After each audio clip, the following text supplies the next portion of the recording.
রায়পথে এসেছিলাম। আমরা গণেশপুর মেটোপাড়ায় থাকি। শাহজাহান সর্দার মেম্বার আমাদের বলেছিল তোমরা থাকো, আশ্বাস দিয়েছিল। ওনারা 5,000 টাকা নিয়েছিল, আধার কার্ড করে দেবে, করে দেয়নি। আপনাদের কাছে হাত জোর করছি, যেটা করলে ভালো হয় সেটা অনুরোধ করে বলছি। আমার স্বামীটা মাথার ব্রেন খারাপ, আমি চিকিৎসার জন্য এখানে পড়েছিলাম আমার স্বামীটার বাঁচানোর জন্য। আপনারা সহযোগিতা করবেন, আমার দেশে বাচ্চাদের কাছে পাঠাবার সুযোগ করে দেবেন। শাহজাহানটাকে শাহজাহান মল্লিকপুরি, গণেশপুর মেটোপাড়ায় উনি মেম্বার। উনি কংগ্রেসের মেম্বার, তৃণমূল কংগ্রেসের মেম্বার।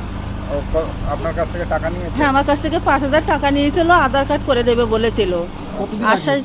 আশ্বাস দিয়েছিল এই বছরখানিক আগে। আপনার বাড়ি কোথায়, কোন জেলায়? আমার এই মল্লিকপুরে, আমার দেশের বাড়ি হচ্ছে যশোর জেলা মনিরামপুর থানা চালুহাটি গ্রাম। কতদিন আগে এসেছিলেন? আমি 2 বছর এসেছি। আপনারা কি থেকে অ্যারেস্ট করলেন? এটা বাংলাদেশ বলে আমরা অ্যারেস্ট করেছি।